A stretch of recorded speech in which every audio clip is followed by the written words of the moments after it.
Good morning. My name is Sergeant Jeremy Piers, Public Information Officer for the Indiana State Police Lafayette Post. I'd like to thank you all for being here and thank the Delphi United Methodist Church for allowing us to use their facility. This morning, we're going to provide an update on the investigation into the murders of Abigail Williams and Liberty German. Before we get started, I'm going to introduce to you our speakers, Superintendent of the Indiana State Police, Doug Carter, the Carroll County Sheriff, Tobe Lesenby, and the Carroll County Prosecutor, Nick McClelland. I'd like to remind everyone that this continues to be an active and ongoing investigation.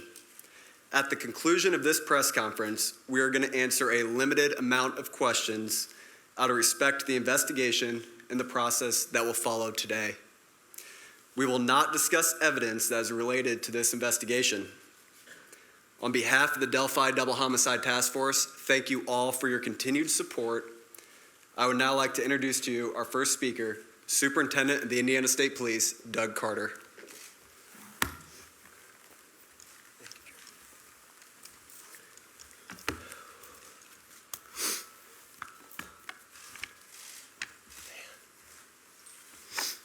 Give me just a second here.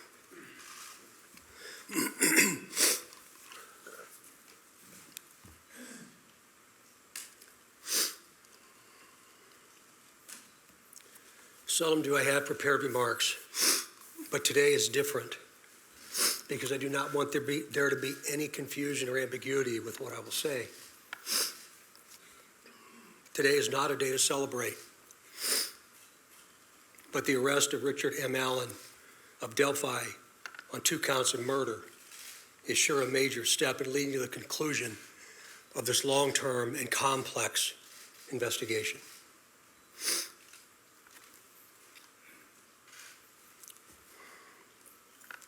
First, I'd like to speak directly to Anna, Mike, Becky, Kelsey, your extended families,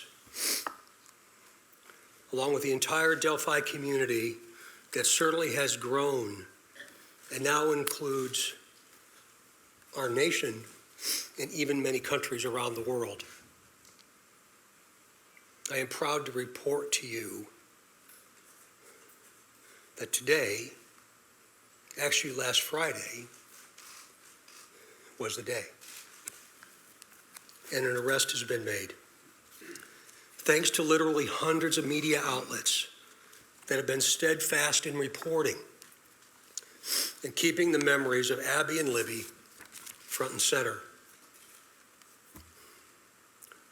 Many of you in the room have developed relationships with me personally, and you know I always have a personal perspective, and today's no different. But from a very personal perspective, you all have provided inspiration and support, even while oftentimes frustrated with us and me. You continue to encourage the efforts, and you too believe that one day we would all be here participating and sharing this news. To the entire law enforcement community, which includes all local, state, and federal agencies, which are far too many to specifically mention today, thank you, thank you, thank you. We are going to continue a very methodical and committed approach to ensure that if any other person had any involvement in these murders in any way, that person or persons will be held accountable. Since the murders of Abby and Libby 2,086 days ago, the daily investigative team has worked tirelessly and is certainly worthy of mention today. Specifically, Sheriff Lesenby, the Sheriff of Carroll County, Detectives Tony Liggett, Detective retired Kevin Hammond, former Delphi Chief and now the prosecutor's investigator Steve Mullins,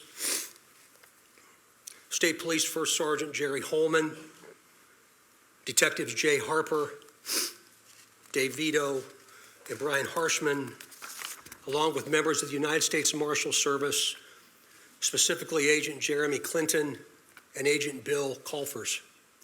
With them today is Dan McLean, the appointed U.S. Marshal. Our state police analyst our scientists from many different disciplines within our laboratory division, Mrs. Kathy Shank, for your incredible dedication to detail, and to so many others that I know I've missed. I really believe that Abby and Libby would be proud of you for standing strong, even in the face of immense pressure and perpetual criticism. Some of these individuals have postponed retirement, passed on promotional opportunity, have dedicated personal time away from their families, given up nights, weekends, and holidays, all while in the pursuit of accountability for Abby and Libby. I know that today's announcement will not diminish your resolve, and I hope you have found just a bit of peace in this most complicated world. This is really important. While I know you are all expecting final details today concerning this arrest, today is not that day. Today's not that day. This investigation is far from complete, and we will not jeopardize its integrity by releasing or discussing documents or information before the appropriate time. Prosecutor Nick McClellan, of course, will share additional information about what we can and cannot say, and also explain to you why the probable cause affidavit is temporarily sealed by the court and not available. And by the way, he has been a tremendous asset to this team. I'm yet again asking you for your patience and please your understanding while our system of due process works. Also remember that all persons arrested are presumed innocent. All persons arrested are presumed innocent. You all will have an innate desire to subjectively interpret and then report what you think. We in the law enforcement realm cannot, and you should never allow us to, talk about what we think concerning facts, but rather discuss and share at the right time what it is we know. The time will come when additional details can be released. But again, today is not that day. It's about Abby and Libby, their families, and this community, this nation, and even our planet. The prosecutor has been very clear with law enforcement about what his expectations are, about what can and cannot be released, shared, or discussed. So we will, of course, comply. If you choose to be critical of our silence, be critical of me, not the front line. These are the folks that have committed their entire lives to a successful conclusion. In other words, a guilty verdict. As we move to the next phase of this investigation, I will continue to offer all resources that the ISP has to not only the investigative team that I anticipate growing, but also to Prosecutor McClellan as we prepare for the coming months. Again, Nick has been very resolute and very clear, and I'm most grateful for his leadership.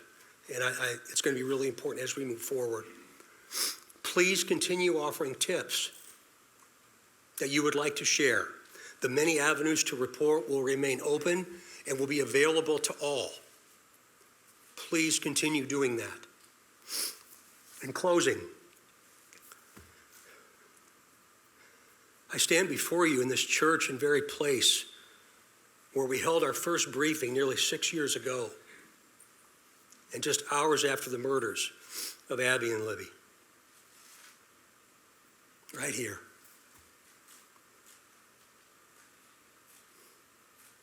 Pulling in today, I wasn't really sure what emotion I would experience. but peace came over me. And I didn't expect that to happen. And I hope all of you, with all the different responsibilities you have from around the planet today, have felt some of that as well. But remember, we're not done. I think what we all have experienced proves that together there's nothing we cannot do. But more importantly, giving of ourselves, all of us,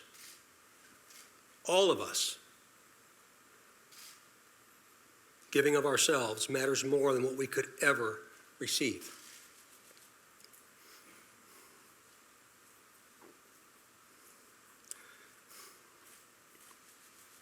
Abby and Libby, though in death, have had a profound effect on so many of us, on how we live, and as importantly, who we all should be. I would now like to introduce to you my friend and the Carroll County Sheriff, Tom Libby, for his remarks. Sheriff.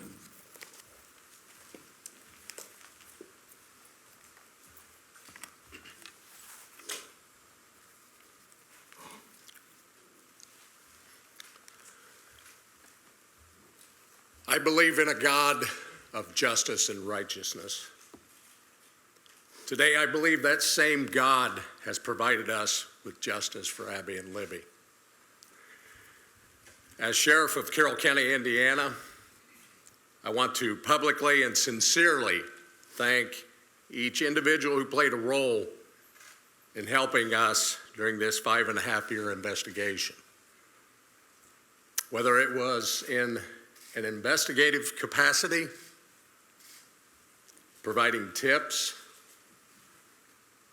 cards or letters of suggestions or encouragement, phone calls, and thousands of other countless ways of communicating. I earnestly thank those who prayed for this moment in time. We now move forward through the Indiana criminal justice system, allowing the system to provide its due diligence and process in providing that justice which is owed Abby and Libby, their families, and this community. Thank you.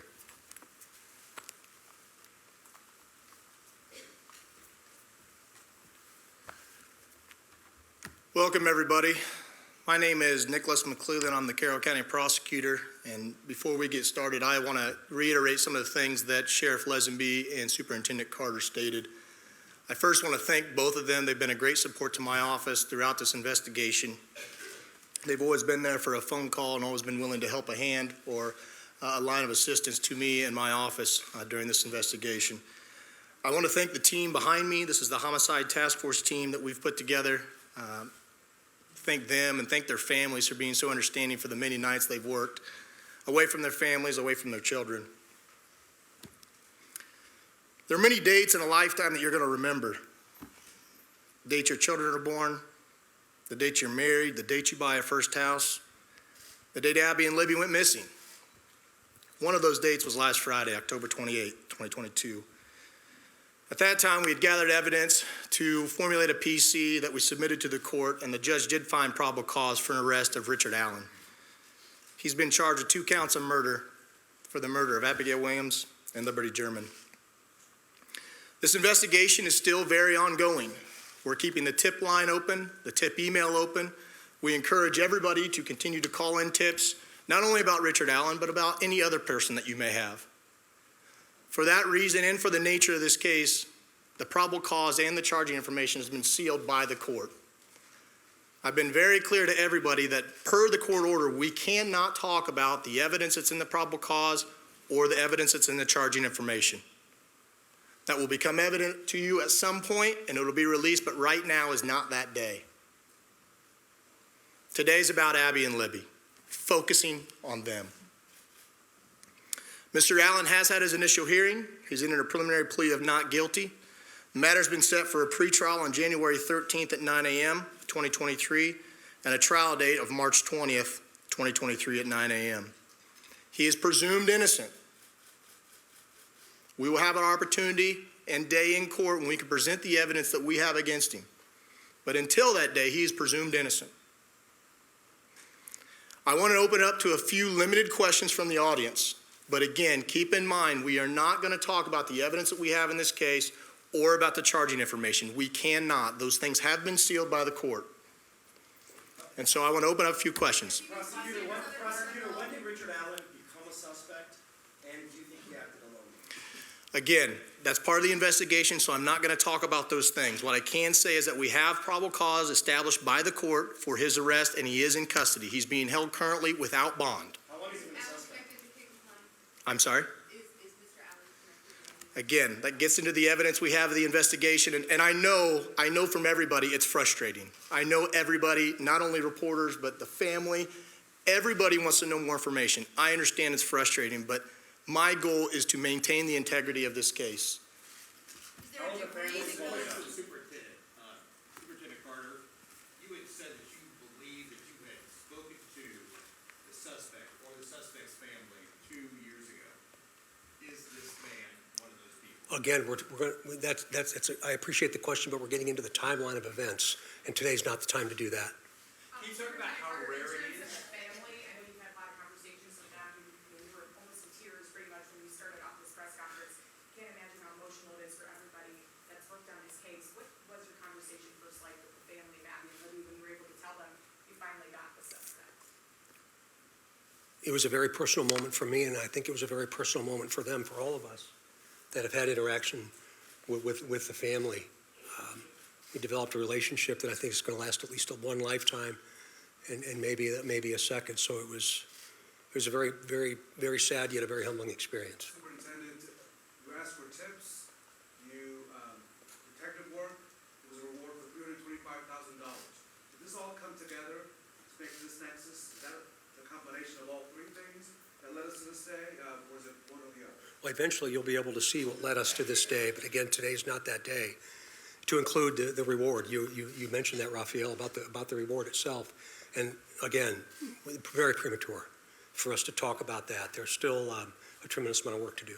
How would you say that Abby and Libby have taught you in depth that we can remain to continue on with and on?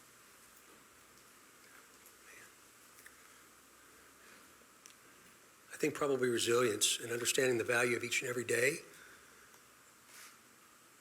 That today was the day, but I didn't anticipate they ever thought today would be their day. And I feel like I've known them for a long time. Is somebody else involved in this case? Excuse me? Do you assume there's any other individuals involved in this case? We haven't closed the door on the investigation, and so that's why we keep the tip line and the tip email open. And so we're not presuming anything at this point, but we're going to continue to take tips, continue to take any information anybody has, and as we've done with all the information we've gathered, we're going to look at that and examine that and see where it leads us. Mr. Prosecutor, can you explain the law? You've asked the court, based on this investigation, that these documents should remain out of the public view. Can you explain, without getting into the details of what's in the documents, but this is not regular, usually a public hearing is held, we should be able to see all the documents, right? Sure, But sure. you made a decision. Can you explain your decision as to why you believe that maybe for the next 30 days, no one in this room should have access to those records? Sure, it is unusual. We don't do it very often in all the cases that we handle here in Carroll County. We did it in this case because the investigation is still open. And while all cases are important, the nature of this case has some extra scrutiny with it. And so my office, felt it was important to seal those records. There will be a public hearing on whether or not those records are going to remain sealed or not. There'll be public notice for that hearing so that everyone can attend, but there will be a hearing to determine whether or not they're going to stay sealed. But for now, to me, it's about protecting the integrity of this case. I want to have an opportunity at some point to have an opportunity in court to explain the evidence and for that not to be tarnished or tainted or anything like that. Again, he's presumed innocent. And so it was important for me in this case to do that. Hold on just a minute. How did the clients fit in? We're not going to comment on that right now as part of the investigation. Again, we just encourage everybody to continue to call in tips if they have them about anybody, and we'll examine those tips. How does it feel for you guys to have searched nationwide for nearly 6 years, going all over the place, only to find your guy, down the street from your office? That's a hard question to answer. It's a mixed emotions. I've been watching the news all weekend like everybody else has, and I think a lot of the members of the public said it right. It's bittersweet. It's a step in the right direction. It's concerning that he's a local guy. So I think just different emotions. Again, this is a step in the right direction. This is the first step into getting into court and having a trial. And so.